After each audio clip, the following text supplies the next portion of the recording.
Até. Boa noite para você de casa. Agora, o NTV News. O governador diz que o sistema está no limite e que Minas Gerais pode ficar sem energia elétrica a qualquer momento. Chuvas devem ficar abaixo da média na região durante a primavera. Acusado de homicídio ocorrido em outubro de 2020 é levado a júri. Os riscos do uso excessivo das redes sociais. Intercambistas e estudantes de medicina de outros países vêm a Patos de Minas conhecer a sistemática do SUS. Atlético empata com o Palmeiras e decisão sobre quem passa para a final da Libertadores fica em aberto. No Cruzeiro, Rômulo aposta em retomada do caminho das vitórias. 10 novos casos da Covid-19 são confirmados em Patos de Minas. Boletim municipal não registra óbitos, mas o estado contabiliza mais uma vida perdida no município. CPI da Copasa ouve depoimentos de moradores do Areado e Bom Sucesso. UFO deve receber 4 milhões para obras em Patos de Minas, mas recurso ainda é insuficiente. Tem ainda a análise da notícia e muito mais informações a partir de agora no NTV News.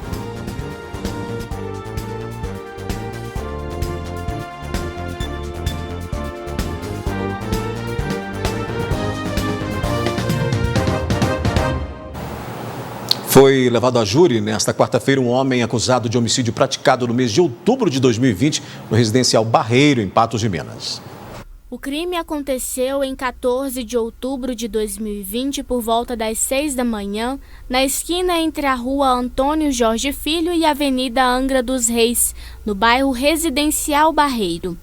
José da Silva Brito é acusado de tirar a vida de Daniel Luiz Rodrigues Silva, com disparos de arma de fogo. Daniel saía de uma padaria quando, ao chegar ao veículo dele, foi surpreendido por José, que atirou 3 vezes contra Daniel. De acordo com a denúncia, a motivação do crime seria por insatisfação com uma cobrança de Daniel ao senhor José, por uma dívida de cerca de R$5 mil em contas de água e luz. José foi a julgamento nesta quarta-feira por homicídio pelas qualificadoras de motivo torpe e por recurso que dificultou a defesa da vítima. A gente muda de assunto e agora fala de um assunto que precisa muito ser debatido, precisa ser explorado, precisa ser falado o tempo todo, até para poder conscientizar, né? Como é que tem sido aí a sua relação com as redes sociais, né? Você é daqueles que, mesmo quando está em frente à TV, continua de olho no celular frequentemente? Caso a resposta seja sim, saiba que é preciso dosar o uso das ferramentas virtuais, né? Para evitar prejuízos à saúde física e mental. A Juliana é professora de inglês e ainda trabalha como DJ. De 1 ano e meio para cá, ela tem feito cada vez mais uso das redes sociais para ministrar as aulas ou para divulgar as produções musicais. Contando todo o período que passa trabalhando com uma coisa ou outra, são em média 14 horas diárias de uso no meio virtual. A minha rotina é integralmente online hoje, né? Não era até 1 ano e meio atrás, porque eu ainda trabalhava presencial, mas com a vinda da pandemia, tudo isso, né, foi alocado para o virtual. Eu realmente me encontrei, né, com esse campo virtual. Para o meu modelo de negócio, para o que eu faço, tanto como DJ, para produção musical. E ela não é a única a fazer uso da ferramenta, seja como lazer, seja como trabalho. Nas ruas de Patos de Minas foram vários flagrantes de pessoas ligadas no telefone ou em alguma rede social. Mexe muito nas redes sociais? Sim. Mexo. Não. Não. Só uso para ligar, atender ligação só. Assim, como eu trabalho o dia inteiro, eu mexo mais à noite, 1 hora mais ou menos, 1h30. Nem vê o tempo passar. Oi? Não. O Brasil ocupa o 3º lugar entre os que mais usa redes sociais no mundo, com uma média de 3 horas e 42 minutos por dia. São mais de 150 milhões de usuários das redes sociais. Considerada a faixa etária, o público que mais utiliza rede social tem entre 16 e 24 anos. Já em relação ao tempo conectado à internet, o Brasil ocupa o 2º lugar, com média diária de 10 horas e 8 minutos, seja também para o trabalho ou para momentos de lazer. Quando se fala em número de usuários por rede social, o Brasil ocupa o segundo lugar no ranking mundial com mais de 108 milhões de usuários ativos. Isso no WhatsApp. No Instagram, os brasileiros ocupam o terceiro lugar e no Facebook, a quarta posição no ranking mundial. E a novidade é o TikTok, em que o Brasil ocupa a sétima colocação. Os dados, no entanto, podem ser reflexo de uma preocupação. De acordo com essa realidade que a gente vem vivenciando, com as pessoas, os adolescentes, as crianças ficando muito em casa, indo para o quarto, mas também os adultos, a gente já tem falado em um transtorno mental relacionado à dependência do uso de mídias sociais, o que é bastante evidente e grave. Eu acho que se você sair à rua, à noite ou até de dia, pelo dia, você percebe que as pessoas estão o tempo todo no celular. Mas calma, saber reconhecer os seus limites é o primeiro passo para identificar quando o uso das redes passa a ser prejudicial. E a partir deste ponto, é aprender a dosar a forma como passa seu tempo no mundo presencial com o mundo virtual. É interessante a autoobservação e o autoconhecimento, que são práticas que nós, enquanto indivíduos, nós não temos o hábito de fazer. É um hábito o uso do frequente das mídias sociais ou é um vício? Eu estou realmente com uma dependência das redes sociais. Então, essa autoobservação e também o perguntar para alguém próximo pode trazer essa confirmação. Quando há um prejuízo das atividades cotidianas, na vida pessoal, na vida profissional, desempenho escolar, acadêmico, quando você começa a ter uma perda do seu nível de produtividade, a gente precisa avaliar. Você tem que ter um pouquinho de disciplina, senão a gente não vive, fica só por conta disso. Em instantes aqui no News, Prefeitura publica lei com valores e requisitos para auxílio financeiro a artistas e permissionários do transporte escolar. E intercambistas e estudantes de medicina de outros países vêm a Patos de Minas conhecer a sistemática do SUS. O nosso SUS, que oferece gratuidade aos serviços de saúde, é o maior do mundo. Mesmo diante a problemas, serve de modelo e até mesmo provoca curiosidade. Tanto que vários acadêmicos de medicina e autoridades vêm ao Brasil conhecer de perto como funciona esta sistemática. O Sistema Único de Saúde, o SUS, teve sua lei de criação regulamentada, a de número 8080, no dia 19 de setembro de 1990.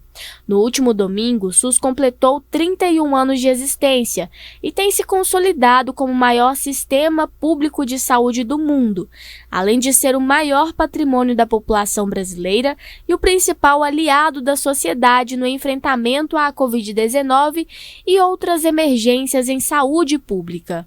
O SUS, Sistema Único de Saúde, que é hoje a maior política pública inclusiva do mundo, foi criado pela Lei 8080 de 1990.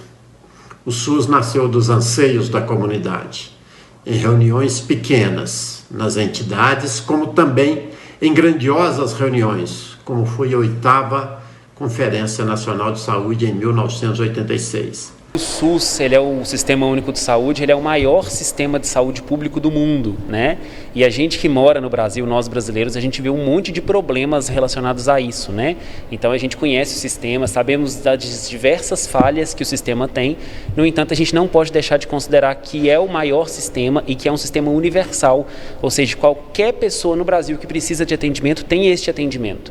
Pensando nisto, esta estudante de medicina do Unipan decidiu criar um projeto de intercâmbio e trazer jovens estudantes de outros países do mundo para conhecer a realidade da saúde no nosso país e como funciona o SUS. Sempre me interessou muito saber sobre outras culturas, sobre outros diversos tipos de assistência à saúde que existiam fora, então eu sempre me interessei bastante por isso. E aí eu fui atrás, consegui, através da DENEM, entender como que funcionaria mesmo esse esquema de estágios, de intercâmbios, e que eu poderia fazer um projeto na minha cidade, onde eu poderia estar recebendo esses alunos. Estes jovens são do primeiro grupo de estudantes que vieram de países como a Alemanha, Tunísia e Egito. Eles têm entre 19 e 23 anos e estão entre o primeiro e o sexto ano da faculdade. Dentre eles estão a Francisca e o Khaled. Eles foram nesta semana conhecer a nossa unidade de pronto atendimento, a UPA. Eu achei que é diferente de Alemanha. Nós não temos UPA, não temos esse tipo de atenção primária. Então, eu achei que é um conceito bastante inteligente. I'm having fun and I'm having experience. I'm having new connections, knowing a new culture, meeting new people, and it's quite very nice for me to be here and to know Brazil. To know Brazilian people and how they live, how they eat, what they eating, how is their day going. Elogios também para o curso de Medicina de Patos de Minas. E claro, não podemos esquecer da importância dessa troca de experiência para eles e para nós. Todos eles elogiam muito a estrutura da faculdade, quanto o nosso ensino médico é prático, porque aqui a gente começa a ter contato com os pacientes já bem no primeiro ano, bem no início, assim, quando as pessoas chegam no sexto ano, elas já sabem realmente como trabalhar. Tem sido muito interessante a experiência, né, que a gente tem trocado com os meninos, tanto em relação à realidade que eles vivem nos países deles, quanto à realidade com os pacientes. Os pacientes acham super bacana, né, eles terem vindo de fora para trocar essa experiência. Foi publicado no Diário Oficial do município desta quarta-feira a abertura de crédito adicional de despesas para oferecer auxílio financeiro para setores da educação e também do transporte escolar. Para a cultura, o valor do repasse é de R$ 308 mil. Cada artista vai receber R$ 1.842, mas é preciso preencher os requisitos conforme a Lei Aldir Blanc. Também será repassado auxílio emergencial para o setor do transporte escolar. Cada permissionário vai receber R$ 1.500, divididos em 2 parcelas. Para ter direito, é preciso que resida em Patos de Minas há 2 anos e seja licenciado pela Prefeitura. Esteja com o licenciamento regular pelo menos até 2020. Não possua outra fonte de renda ou auxílio previdenciário ou mesmo receba auxílio do governo federal, com exceção do Bolsa Família.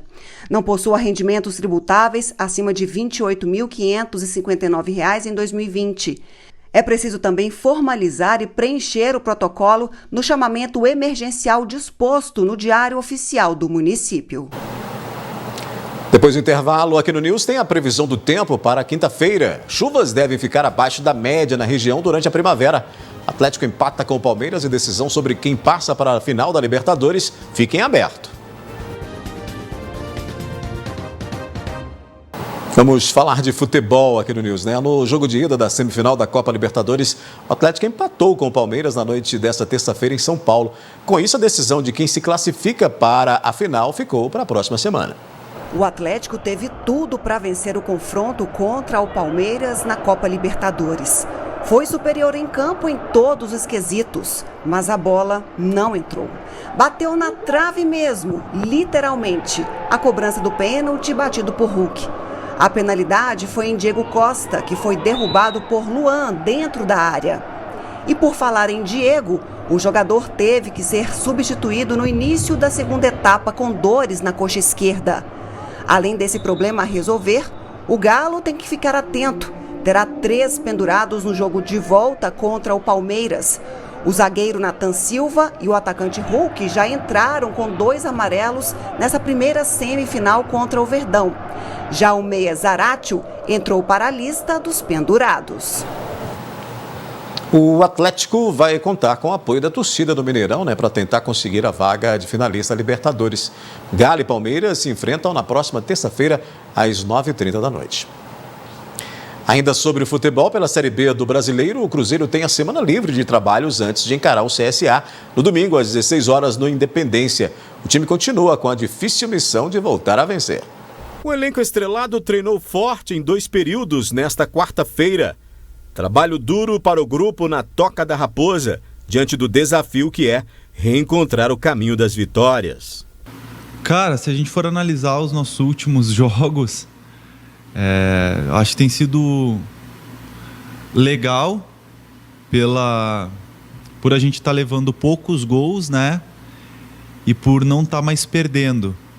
Se a gente tivesse com essa sequência desde o início do campeonato, com certeza a gente estaria entre os 4. Mas a gente sabe também que ainda é pouco, né, pelo que a gente quer. Então não adianta só não perder, né? Mas a gente tem que buscar mais vitórias ainda para que a gente consiga encostar no G4, que é o objetivo de todo mundo, é o objetivo do Vanderlei Luxemburgo, nosso professor, e ele tem passado isso sempre pra gente. Mas o legal é que o time está lutando demais, né? Até contra o Operário, infelizmente por erros dos árbitros, né? Do nosso ponto de vista, a gente acabou não conseguindo a vitória, e nesse último contra o Vasco aí a gente buscou até o último, e realmente no último minuto a gente conseguiu o empate. Então mostra que o time, né, tá lutando, tá querendo com todas as forças. E agora a gente precisa e vamos fazer de tudo para que a gente consiga uma sequência boa de vitórias aí para nos encostar de vez no G4. A partida contra o CSA será de número 4, com a presença de torcedores, o que para Rômulo é uma vantagem importante. Cara, é só ver o que a gente fez em campo quando os torcedores estavam, né? Como tu bem falou, 2 vitórias e um empate, mais um empate que no nosso ponto de vista, né, seria uma vitória se não fosse todos aqueles episódios que aconteceram. Então realmente a torcida dá um apoio fora do sério, fora do normal, que nos ajuda a correr mais, nos ajuda a buscar o gol a cada momento, nos ajuda a estar mais concentrado defensivamente. Então, que eles vão em grande número, né, dentro do que é permitido, para nos apoiar como eles sempre fizeram. O jogador avaliou de forma positiva a mudança da Arena do Jacaré para o Estádio Independência. Cara, a Arena do Jacaré é muito legal de jogar, porque é um estádio bem próximo ao campo, né? O Independência também, né? Em relação a isso é muito parecido. É que as condições do gramado hoje do Independência são infinitamente superiores àquele da Arena do Jacaré. Até porque não teve o tempo de ser trabalhado o gramado. Mas se o campo tivesse bom lá na Arena do Jacaré, também seria bom pra gente jogar lá. E creio que a diretoria, juntamente com a comissão, decidiu jogar no Independência pelo fator gramado, né? E no momento que o Cruzeiro tá, de não perder e tá conseguindo fazer resultados bons, eu acho que um gramado de qualidade só tem a nos ajudar. A gente muda de assunto e fala da Estação das Flores, que teve início nesta quarta-feira, né? Fechando a transição com o inverno. A primavera promete o retorno das chuvas e ainda mais calor. Neste inverno enfrentamos temperaturas amenas, frio intenso, geada. Mas a reta final foi encalorada, com cara de verão. Um destempero que tem explicação. O problema maior que nós tivemos desse inverno é que também nós tivemos um inverno extremamente seco. Nós tivemos basicamente mais de 100 dias sem nenhuma precipitação.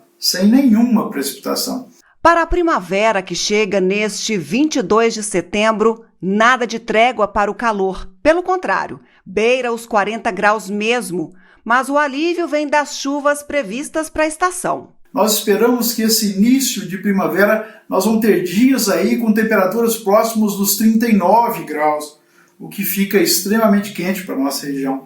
Mas o que a gente pode esperar com isso? Nós devemos esperar com que essa questão de temperatura alta faça com que a nossa atmosfera se aqueça. Quando a atmosfera aquece, ela fica com a baixa pressão, porque ela acende e dá entrada de nova massa de ar. Isso nós já esperamos já nesse próximo final de semana, uma entrada de uma nova massa de ar que pode trazer um pouco de alívio. Não é um alívio permanente, mas já é um pouco de alívio para a nossa região, trazendo novas precipitações. Entretanto, o volume de chuvas pode ficar aquém e a fartura no campo é uma incerteza. Esse ciclo que nós estamos vivendo está mostrando uma tendência para o calor e uma tendência para a diminuição das chuvas. É uma situação um pouco complicante, porque o que a gente fica pensando é a necessidade do agricultor das chuvas para com que proceda a sua atividade. e nós estamos vendo aí um problema sério de constância nas chuvas. Já há alguns anos isso vem acontecendo e é o que tudo indica, nós vamos continuar nesse ciclo. Então vamos ver agora como é que fica a previsão do tempo para esta quinta-feira. Previsão do tempo. Oferecimento New Color. Seus óculos em apenas 1 hora. Confira o regulamento. New Color. 3 lojas em Patos de Minas. A quinta-feira em Patos de Minas deve ser com poucas nuvens pela manhã e maior nebulosidade no período da tarde, segundo o IMET. A previsão é de mínima de 17 e máxima de 34 graus. A umidade relativa do ar pode marcar 20% na região em alguns momentos do dia. Em Lagoa Grande, as temperaturas variam entre 20 e 35 graus. Em Lagoa Formosa, de 16 a 33 graus. Em Patrocínio, a máxima prevista é de 35 graus. E em Varjão de Minas, mínima de 17 e máxima de 31 graus. Daqui a pouco aqui no News tem análise da notícia. O governador diz que o sistema está no limite e que Minas Gerais pode ficar sem energia elétrica a qualquer momento. 10 novos casos de Covid são confirmados em Patos de Minas. O boletim municipal não registra óbitos, mas o estado contabilizou mais uma vida perdida no município. O governador Romeu Zema disse hoje que o problema da crise hídrica pode evoluir e algumas regiões do estado devem sofrer com a falta de energia elétrica a qualquer momento. Zema afirmou que, abre aspas, o nosso sistema está operando no limite, apesar de todas as usinas termoelétricas estarem funcionando, fecha aspas. Em nota, o Ministério de Minas e Energia disse que estão sendo tomadas aí medidas tanto para aumentar a oferta de energia quanto entre as ações estão aí o acionamento de mais termoelétricas, a importação de energia, entrada em operação de novos empreendimentos e geração e também de transmissão, disse o operador. Assunto para a gente abrir a análise da notícia nesta quarta-feira com Ludmila Bahia, que está aqui do meu lado. Tudo bem? Boa noite, Ludmila. Boa noite, Odair. Boa noite a todos que acompanham o NTV News. Agora a análise da notícia, já com essa informação preocupante. Sim. E olha que as concessionárias, tanto de energia quanto de abastecimento de água da nossa região, nós fizemos reportagens há alguns meses e garantiram que não haveria nem falta de água e nem falta de energia. Mas o que a gente vê nesse momento é uma crise cada vez mais agravada por conta das próprias condições climáticas. A gente enfrenta um período de seca intenso. A gente vê as perdas no campo, a gente vê a agonia do produtor rural, a gente enfrenta aí períodos de queimadas severas. Essas condições climáticas adversas, elas impactam em diversas maneiras, de diversas ordens. A gente tinha uma garantia anterior que pode não se cumprir agora, o que é extremamente preocupante, Odair. Mas você leu aí a questão da economia, que essa palavra foi pedida pelo próprio governo federal, agora o governo estadual pedindo novamente. E aí a gente enfrenta um período também de muito calor. E a gente acaba usando do que tem, dos eletroeletrônicos à disposição, na tentativa de se refrescar, seja ventilador, ar-condicionado ou outros dispositivos. A própria geladeira também, né? O abre e fecha de geladeira, mais banho, porque a gente acaba suando mais. Então, essa economia vai ser difícil ser feita pelo consumidor. E isso também não é só por conta dessa estiagem severa que a gente vive. É por conta também de falta de investimentos a longo, médio e curto prazo. Então, chegou a conta. Agora a gente vai pagar o preço.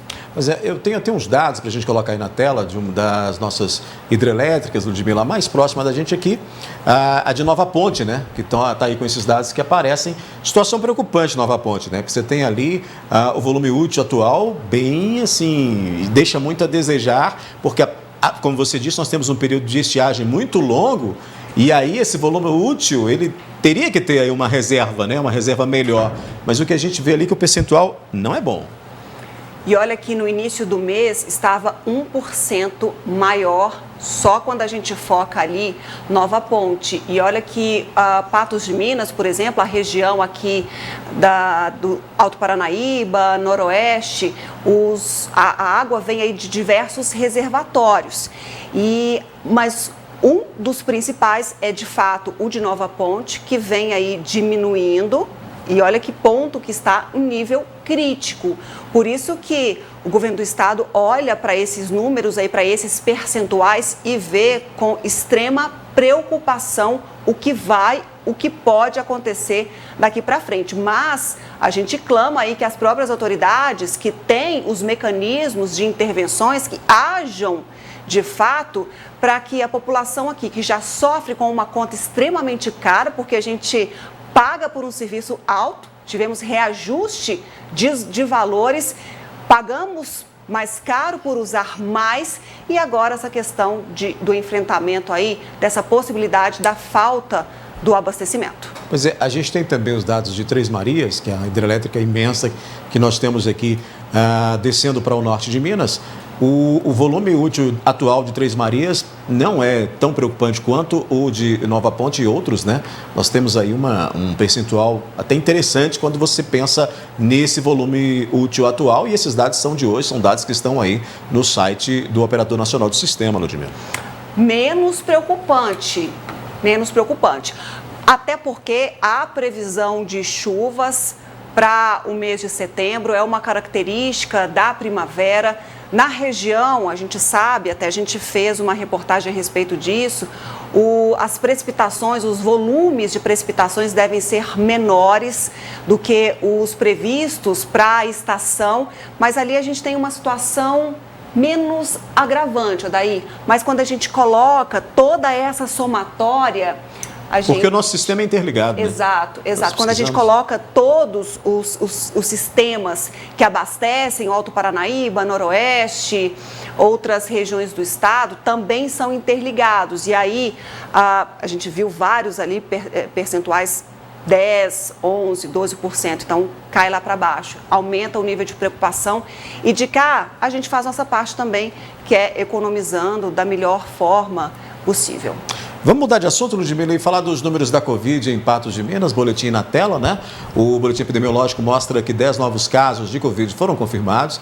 Os dados publicados pelo município não registraram óbitos hoje, mas enquanto isso, o boletim do estado contabilizou na manhã de hoje mais uma morte em decorrência da enfermidade, que é atribuída ao município de Patos de Minas, indicando que já são 555 confirmados, ou seja, 9 a mais do que essas que constam no informe local. Aquela discordância entre números do estado e do município que continuam aí.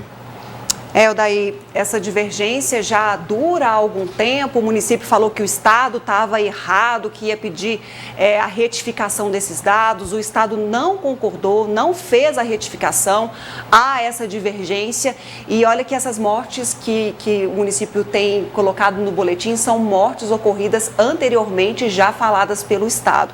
A gente vive uma situação melhor no panorama da pandemia, com menos internados, hospitais particulares da cidade, comemorando que não há pacientes internados com Covid-19, é o caso, por exemplo, do HNSF, que não tem aí pacientes, não havia até à tarde pacientes com Covid-19. A gente tem uma situação muito favorável com relação aos indicadores da pandemia, aos percentuais de novos infectados, de ocupação hospitalar, e que assim continue, porque a gente tem visto em outras cidades, até mesmo Belo Horizonte, que tem enfrentado uma situação contrária e com aumentos, mas a gente espera que isso seja uma questão localizada, pontual e que não se espalhe aí por todo o estado, por todo o país. Vamos olhar então, já que você citou aí questão de internações, vamos dar uma olhada na ocupação hospitalar, porque aí a gente tem aquela oscilação, a gente está, como você disse, em uma baixa, uma redução que se mantém, que tem se mantido nos últimos dias, mas que aí a gente tem que ficar sempre de olho nessas oscilações porque afinal de contas a gente está falando aí não só de pacientes de Patos, mas de toda a região e considerando aí hospitais municipais e também o hospital público e os hospitais particulares, Ludmila. Basicamente a gente tem internado somente de Patos de Minas, quando a gente compara aquele boletim anterior com esse daí. São poucas as pessoas vindas de outros municípios, até porque muitos municípios não registram caso de internações há semanas. É o caso, por exemplo, do município de Vazante, que eu acompanho muito de perto a situação por lá, que vem numa situação muito favorável, até por conta também que eles adiantaram muito o processo de vacinação, e esse é um indicador extremamente positivo quando se fala no controle ou na tentativa de não disseminação da Covid-19. Então a gente tem um boletim extremamente favorável, basta a gente continuar fazendo o que estamos para que a gente não enfrente o que alguns municípios aí estão vendo com alguns aumentos, mas a tendência que se apresenta por hora é de queda, ainda bem, a gente torce que continua. Pois é, por falar em imunização, foi divulgado hoje pela Secretaria Municipal de Saúde o calendário para a aplicação da terceira dose da vacina contra a Covid-19 em Patos de Minas. E o intervalo exigido é de no mínimo 6 meses entre a segunda e a terceira aplicação, né? Os pacientes vão ter que ter essa paciência, né, propriamente dita aí, porque, afinal de contas, é preciso levar em conta isso aí. O calendário mostra, Ludmila, que o início será no sábado para pessoas com 92 anos completos, no domingo para 90 anos, na segunda para aqueles que têm 84 anos e na terça-feira os idosos com 83 anos. A vacinação será realizada aí no prédio do antigo Projeto Saci. Por que a gente fala dessa questão da exigência? É porque tem pessoas que estão numa faixa de idade maior, mas que não tem aí os 6 meses exigidos para tomar a terceira dose agora. Esses vão ter que esperar um pouquinho mais.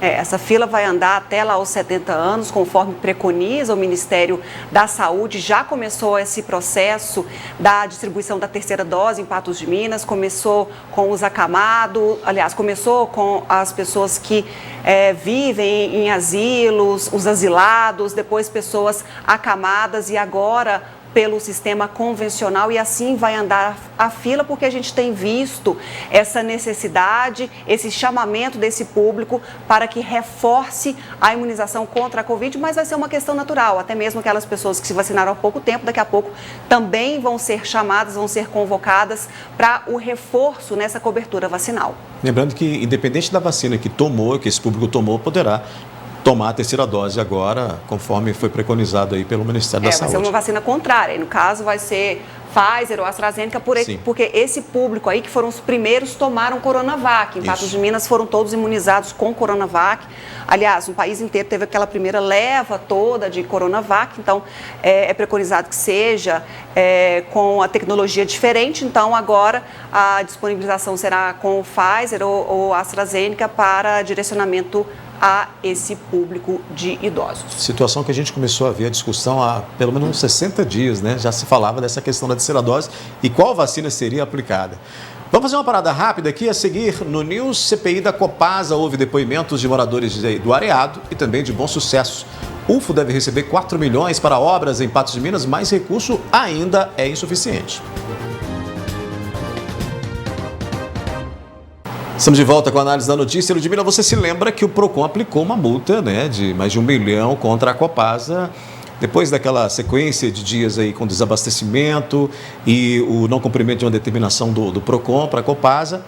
E hoje, conversando com o pessoal da Copasa, eles enviaram nota dizendo que a Companhia de Saneamento informou ainda na segunda-feira, enviou, né, uma resposta ao PROCON para esclarecer a situação do abastecimento na cidade. Isso aí a gente noticiou. E em relação à aplicação da multa, a Copasa disse que após análise dos fatos aí, por parte do departamento jurídico da empresa, um posicionamento também foi encaminhado ao órgão de defesa do consumidor. Ou seja, a Copasa vai recorrer aí dessa multa aplicada pelo PROCON, já era esperado, né? Claro, porque é uma multa pesada, salgada, para que a Copasa de fato sinta o peso aí de quando deixa a população na mão ou sem uma explicação plausível de fato sobre a falta ou desabastecimento de água. A Prefeitura havia estipulado um prazo até que a Copasa restabelecesse o serviço à normalidade até sábado, até aquele sábado, e a Copasa restabeleceu até domingo. Isso. Então, essas 24 horas de diferença renderam essa multa salgada e vamos ver qual vai ser o entendimento da Justiça. Fato é que havia uma cobrança muito grande das gestões anteriores dessa conversa mais rígida, mais próxima com a Copasa, no sentido de cobrar para que ela cumprisse, no mínimo, aí, o que era oferecido em contrato.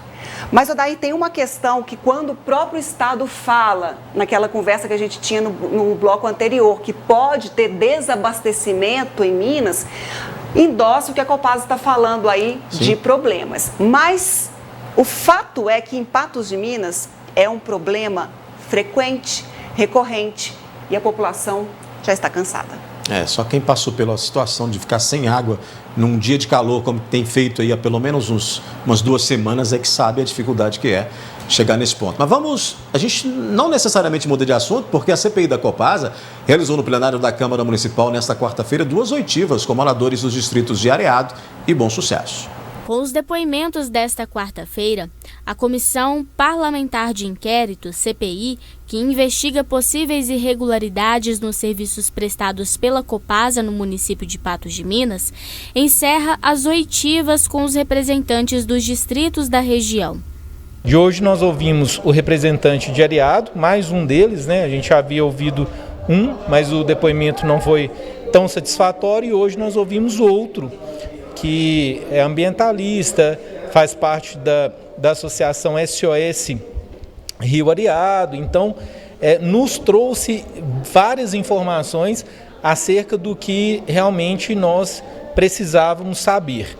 E também ouvimos a representante de Bom Sucesso, também que nos trouxe informações relevantes, foi sincera em alguns pontos, que ela não sabia realmente as respostas, mas foi muito satisfatório também o depoimento dela. Na oportunidade foram ouvidos o ambientalista Nascimento Shell, representando também Areado, e Elizabeth Maria Lopes, representando o distrito de Bom Sucesso. Eu não tenho dúvida no que diz respeito à questão do esgoto. A água até que estão fazendo o papel dela, que é de servir uma água de boa qualidade às pessoas.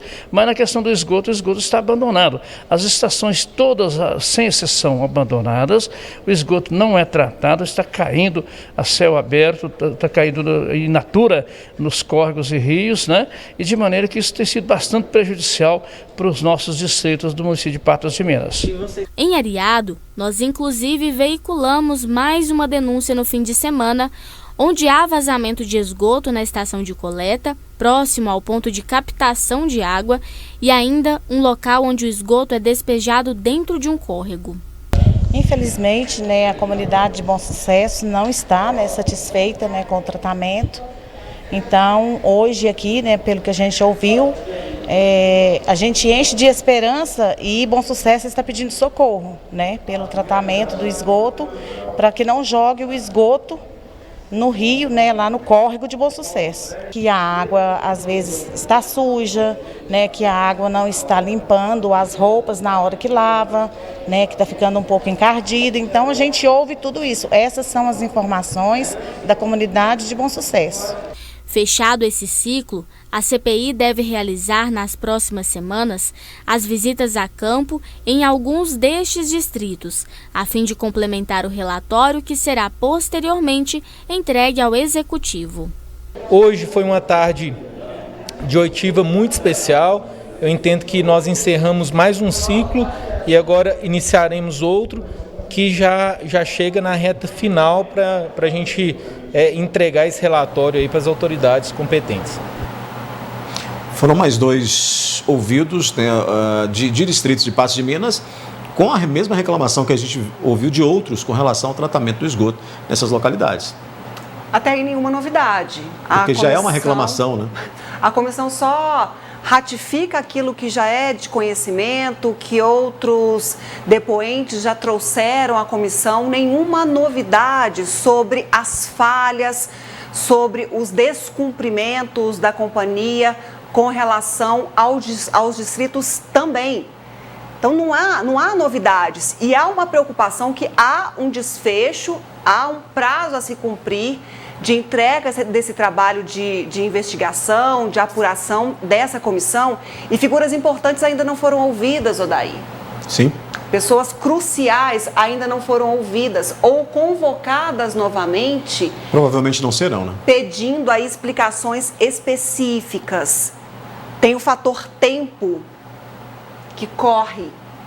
E a gente ouviu aí praticamente uma pessoa ligada à Copasa e os demais diretores anteriores, atual, pessoas ligadas à companhia, que participaram dessa assinatura, porque isso tudo que está falado aí, nenhuma novidade.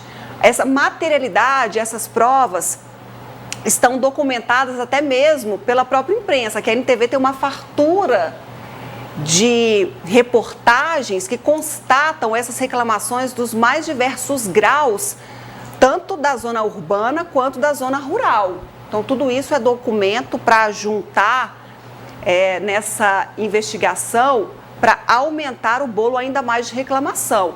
Então, isso a gente já sabe, a gente precisa de mais informações daquilo que a gente não tem conhecimento, que é o de fato o que uma comissão deve fazer. Mas vamos ver aí qual será o desfecho, se essas pessoas importantes, cruciais, serão ouvidas ou não.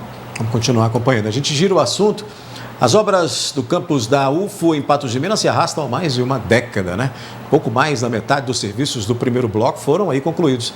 Mais 4 milhões estão previstos e mesmo assim não serão suficientes ainda. Mais de 10 anos após o início da construção do campus da UFO em Patos de Minas, e a obra inacabada se encontra novamente em processo licitatório. Com a parte estrutural completa, o primeiro bloco está 58% concluído, restando para ser construído a alvenaria e o acabamento. A reitoria, desde o início do ano, ela vem junto ao Ministério da Educação e junto ao Legislativo, tentando sensibilizá-los para a importância da obra do 30 Paus da UFO Campus Patos de Minas. E essas iniciativas somadas com a iniciativa do poder público local também, a própria prefeitura tem nos apoiado muito, a Câmara dos Vereadores, né, na figura aí da professora Beth, e também o deputado Zé Vitor tem nos auxiliado lá na Câmara dos Deputados, e essa iniciativa em conjunto propiciou aí uma sensibilização do Ministério da Educação para eles colocaram na lei orçamentária uma verba de 4 milhões específica para o campus Patos de Minas. Eu acho que é importante a gente frisar essa questão da verba vir já rubricada para a obra do campus Patos de Minas, porque isso não cai no orçamento geral.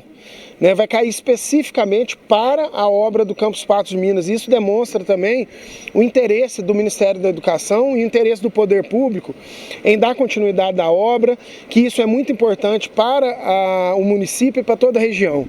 Com a destinação de recursos para a conclusão do primeiro bloco do campus, a obra ficará cerca de 75% a 80% concluída, o que irá agilizar o processo do término, pois obras federais com menos de 1/4 para serem finalizadas se tornam prioritárias. Acho que é importante colocar, que a universidade ela tem o seu papel para o desenvolvimento social, econômico e tecnológico da região. A Universidade Federal de Uberlândia, Campus Patos de Minas, ela vem desempenhando esse papel, levando para a sociedade egressos de cursos de graduação e pós-graduação. Então nós temos aqui 2 mestrados acadêmicos na área de biotecnologia, na área de engenharia de alimentos, cursos com conceitos de excelência, cursos com notas máximas aí no âmbito do Ministério da Educação, na biotecnologia, a engenharia de alimentos, a engenharia eletrônica e telecomunicações. Ludmila, a expectativa pela criação, pela montagem, pelas obras, elas já foram aí, ao longo do tempo se perdendo, porque eu cheguei aqui há 7 anos e tinha todo um boom de novidade, a UFO vai ser construída, e nesses 7 anos o que a gente ouviu foi começa, para, não tem recurso. Infelizmente, isso acontece numa cidade do tamanho de Patos de Minas, né? E sabe o que é isso? retrato de briga política. Infelizmente, o grande entrave da UFA em Patos de Minas foi essa divergência política. Se não fosse isso, a gente estaria como Monte Carmelo, por exemplo, que já tem a universidade em pleno funcionamento, construindo novos blocos, pensando em novos cursos. Enquanto isso, a gente tem um esqueleto de um bloco que a UFO aguarda para instalar a universidade de vez aqui, campus Patos de Minas, e mais 4 milhões não serão suficientes. Quando virá esse restante? Fica essa conversa, daí essa situação, há mais de 10 anos que estamos vivenciando isso. Enquanto isso, é dinheiro público lá parado. É uma obra inacabada e que poderia ter serventia para milhares e até economia para os próprios cofres públicos. Sim. Porque muitos desses ambientes são alugados, não são cedidos, são alugados. Então, aí é um erro estrutural enorme por conta dessas divergências que tivemos aí por muito tempo e que só serviram para atrapalhar esse bem para toda a comunidade. Quantos estudantes ainda no ensino médio, quando foi anunciado, criou a expectativa de se formar na UFA em Patos de Minas, teve que buscar outras alternativas para se formar, já estão formados em outras faculdades e nunca foi concluído um processo como esse, né? Porque a gente tem um número de cursos aqui em Patos de Minas, poderíamos ter mais se tivéssemos a estrutura até para abrigar novas e mais graduações. Então a gente tem um universo ainda restrito até por conta dessa condição estrutural. A gente espera aí que esses 4 milhões logo cheguem e aí o restante, aí cerca de 20, pouco mais de 20%, chegue também o mais rápido possível para, enfim, a gente encerrar esse capítulo longo demais dessa novela.